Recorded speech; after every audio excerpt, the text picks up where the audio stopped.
Convertei-vos a mim, ó Israel, proclame em alta voz Deus Jeová. Rasgai o coração, toda a congregação, porque o Salvador está para chegar. Santificai jejuns e orações, e não vos enganeis com falsos dons. O exército de Deus já ouve a sua voz, a trombeta em Sião vem logo após. Santo, santo, santo é o Senhor dos exércitos. Santo, santo, santo é o Senhor dos exércitos. Santo, santo, santo é o Senhor dos exércitos. Santo, santo, santo é o Senhor dos exércitos. Do sacerdote ao neto do ancião, chorai ao Senhor, peçam perdão. Poupai o povo teu, meu Deus e Senhor meu. É hora de conserto e salvação. A noiva se prepara para subir, as nuvens vão começar a abrir. Descendo vem Jesus, com anjos a cantar, exaltando ao Senhor Deus Jeová. Santo, santo, santo é o Senhor dos exércitos. Santo, santo, santo é o Senhor dos exércitos. Santo, santo, santo é o Senhor dos exércitos. Santo, santo, santo é o Senhor dos exércitos. Santo, santo, santo é o Senhor dos exércitos. Santo, santo, santo é o Senhor dos exércitos. Santo, santo, santo é o Senhor dos exércitos. Santo, santo, santo é o Senhor dos exércitos. Glória a Deus, meu irmão, minha irmã, a graça e a paz do Senhor Jesus. Aqui quem vos fala é Tereza Cristina. Estou fechando aqui a parte do computador para que eu possa ver aqui direitinho o estudo aqui no outro, né? E nós estamos aqui, né, fazendo esse estudo de Jesus, a verdade que liberta. Já estamos no capítulo 7 aqui do Evangelho de João, falando sobre a agenda de Deus. Falamos no último vídeo sobre a agenda de Deus, que Jesus fazia tudo cumprindo a agenda, que os irmãos de Jesus diziam para ele, ó, vai lá para a festa.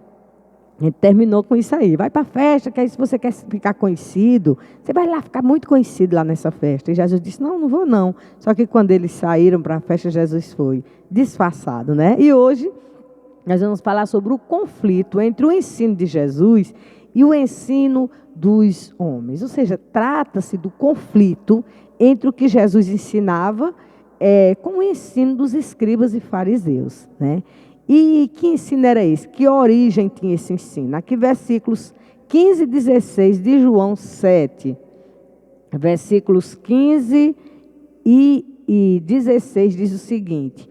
E os judeus maravilhavam-se, dizendo, como sabe este letras, não as tendo aprendido?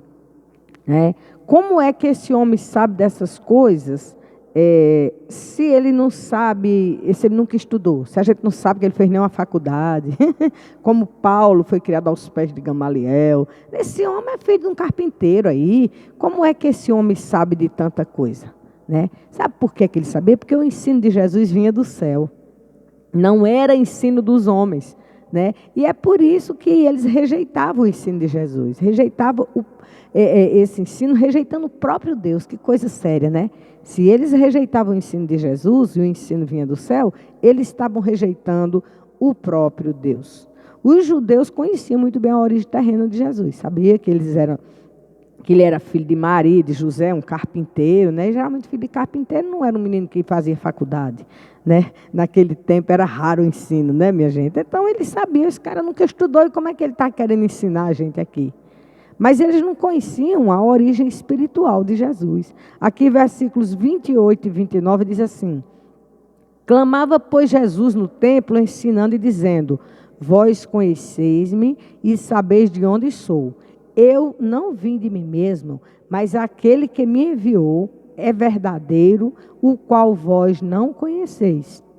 Porém, eu conheço, porque dele sou e ele me enviou. Gente, eu sei de quem estou falando, eu vim de lá, eu vim do céu.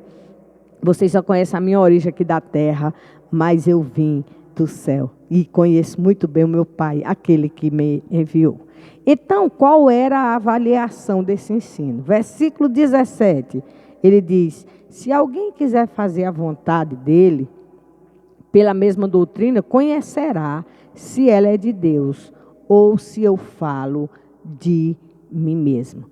Olha, se por acaso alguém quiser fazer a vontade dele pela mesma doutrina, conhecerá se ela é de Deus, se essa doutrina é de Deus, ou se eu estou falando de mim mesmo. Sabe, essa é que é a diferença. Quem pretende obedecer a Deus, né, procura conhecer a Deus, como ele falou aqui no versículo 14, no versículo 15, né? Tem que procurar conhecer. Porém, no meio da festa, subiu Jesus ao templo e ensinava, como ele fala aqui. Então, ele fala aqui no capítulo 14, quem não lembra aí, Jesus falando, não se turbe o vosso coração. Ele fala aqui no 14, versículo 15, ele diz o seguinte: se vocês me amam, vocês guardarão os meus mandamentos. Então, vocês querem conhecer realmente se a minha doutrina do céu? Se você conhecer o meu Pai e você o ama, você vai guardar os seus mandamentos. E é isso que eu tenho feito aqui. Eu tenho cumprido a agenda, tenho cumprido a risca. Tudo que meu Pai me manda fazer, eu faço na hora certa. Tá? Então, eu sei em quem tenho crido. Eu vim de lá, a minha origem é essa. E aqui no versículo 18, ele diz o seguinte, aqui de João 7, viu?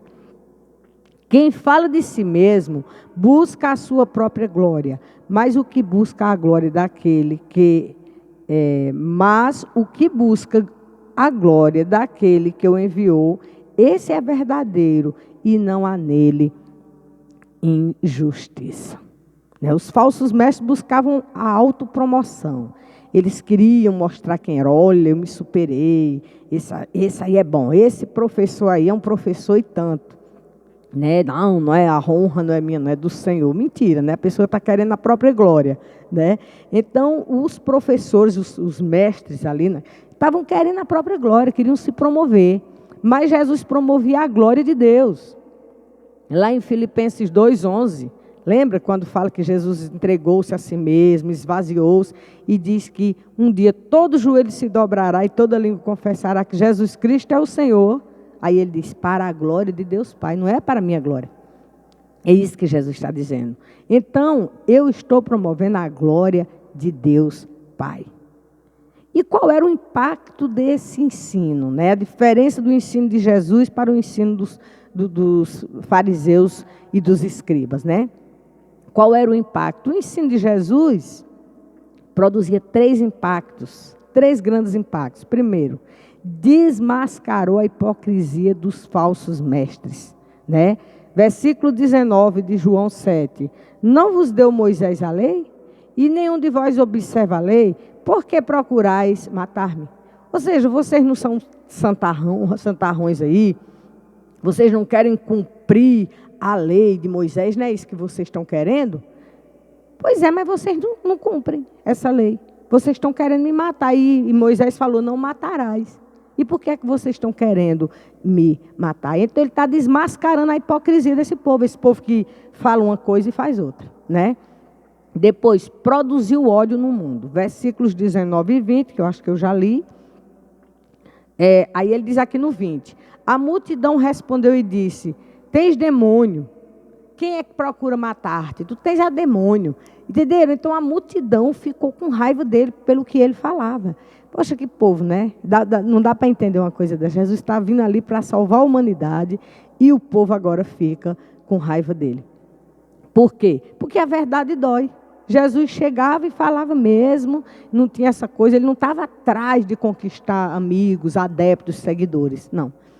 Ele veio fazer a vontade do Pai. Né? O mundo sem Deus odeia os filhos de Deus, bem como o ensino da palavra. É por isso que muitas vezes você é perseguido, você é rejeitado, quando você se converte, a família se afasta, por esse motivo. Por quê?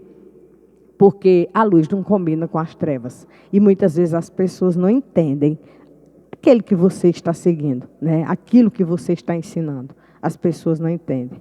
Outra coisa que Jesus fez, mais um impacto, ele confrontou o legalismo. Isso. Olha, isso pode, isso não pode. Quem lembra dele lá com os discípulos, lá comendo, os discípulos comendo lá no mato?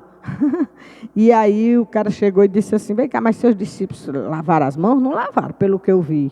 Aí Jesus disse: ó, meu amigo, o que contamina o homem não é o que entra na boca, não, é o que sai. Ele confrontava o legalismo, né?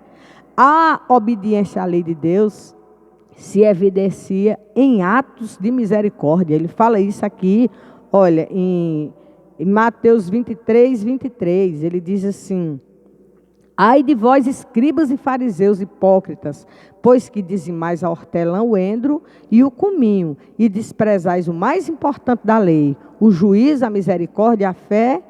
Deveis, porém, fazer essas coisas sem omitir aquelas. Né? Então, outra coisa, Jesus ensinava e curava no sábado. Aqui nos versículos 21, olha bem o que é que ele fala aqui. Da parte do 21, respondeu Jesus e disse: fiz uma só obra, e todos vós vos admirais. Por isso Moisés vos deu a circuncisão. Não que fosse de Moisés, mas dos pais. No sábado circuncidais um homem. Se um homem recebe a circuncisão no sábado, para que a lei de Moisés não seja quebrantada, indignai-vos contra mim, porque no sábado eu curei de todo um homem. Quer dizer, ele curou a alma de um homem no sábado, e por que é que eu não posso curar o corpo todo de uma pessoa? Então ele fazia isso mesmo para confrontar. Ele chegava e simplesmente curava no sábado, mesmo a propósito, para o povo parar com essas bobagens, né? Se a purificação cerimonial de um membro é permitida no sábado, então por que a cura de um corpo inteiro seria proibida nesse dia? É isso que ele está perguntando. Outra coisa, a incompreensão do ensino. Aqui, em 1 Coríntios 2, deixa eu ver se eu encontro aqui. Eu tenho um tempinho aqui, gente, para fazer esse vídeo. São 15 minutos. 1 Coríntios 2, 14. Para a gente concluir aqui. Vão curtindo aí, compartilhando, viu? Eu preciso de mais seguidores aqui nesse grupo. Diz aqui: ora, o homem natural não compreende as coisas do Espírito de Deus, porque lhe parecem loucura, e não pode entendê-la, porque elas se discernem apenas espiritualmente. Amém, meus queridos? Então a gente vai continuar esse estudo. No próximo estudo a gente vai continuar falando sobre esse estudo. Jesus, né, enfrentando aqui o maior conflito que houve foi aqui do estudo, o conflito do ensino de Jesus com o ensino dos homens. Que Deus abençoe a cada um.